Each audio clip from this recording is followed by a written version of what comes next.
নমস্কাৰ, আপোনালোকে চাবলৈ আৰম্ভ কৰিছে আৰকে নিউজ। এই মুহূৰ্তত দিবলৈ লৈছোঁ অসমৰ লগতে ভাৰতৰ বিভিন্ন প্ৰান্তৰ কেইটামান গুৰুত্বপূৰ্ণ খবৰ।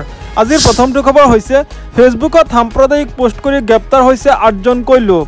বৰ্তমানলৈকে 8জনকৈ লোকক গ্ৰেপ্তাৰ কৰা হৈছে। গ্ৰেপ্তাৰ কৰা লোকসকলৰ নাম এবাৰ শুনি লওক। মহম্মদ জাৰিফ আলী, বিধায়ক আমিনুল ইছলাম, মহম্মদ জাবিৰ হুছেইন, অনিল বনিয়া, জাবেদ মজুমদাৰ, একে বাহাৰুদ্দিন চৌধুৰী, মাজাহাৰ মিয়া আৰু মহম্মদ সাহিল আলী। অসমত এজনৰ পাছত এজনকৈ লোকক গ্ৰেপ্তাৰ কৰি থকা হৈছে। পেহেলগামত সন্ত্ৰাসবাদীয়ে 26জন নিৰীহ লোকক গুলীয়াই হত্যা কৰাৰ পাছতেই ভাৰত বিৰোধী পাকিস্তানৰ সমৰ্থনত যিসকলে মন্তব্য কৰি আছে তেওঁলোককে বিচাৰি গ্ৰেপ্তাৰ কৰি থকা হৈছে। আন এটা খবৰ, গ্ৰেপ্তাৰ হ'ব পাৰে বিধায়ক অখিল গগৈ। দেশবিৰোধী মন্তব্যৰ অভিযোগত জিলাই দাখিল কৰা হৈছে অখিল গগৈৰ বিৰুদ্ধে এজাহাৰ। বিধায়ক অখিল গগৈ এতিয়া বিপদত পৰিছে। দেশবিৰোধী মন্তব্যৰ অভিযোগ বিধায়কগৰাকীৰ বিৰুদ্ধে ব্যৱস্থা গ্ৰহণৰ দাবী জনাইছে। আন এটা খবৰ, পেহেলগামৰ বৰ্বৰ কাণ্ডক নিন্দা কৰিবলৈ শব্দৰ অভাৱ। আততায়ীৰ বিৰুদ্ধে কঠোৰৰ পৰা কঠোৰতম পদক্ষেপ গ্ৰহণ কৰিব লাগে চৰকাৰে। বিশ্বৰ মানচিত্ৰৰ পৰা আঁতৰাই দিব লাগে পাকিস্তানক। পেহেলগামৰ সন্দৰ্ভত প্ৰতিক্ৰিয়া ব্যক্ত কৰি AIUDFৰ বিধায়ক ৰফিকুল ইছলামে এই মন্তব্য কৰিছে।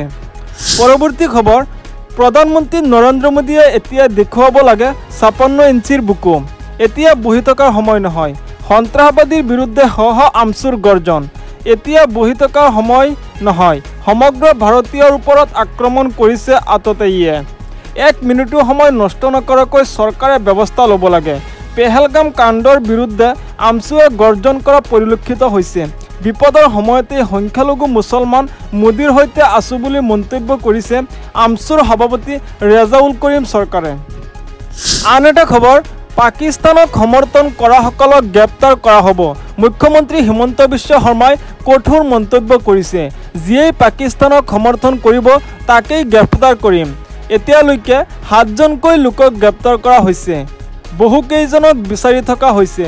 পাকিস্তানীক সমৰ্থনক লৈ কঠোৰ মুখ্যমন্ত্ৰী হিমন্ত বিশ্ব শৰ্মা।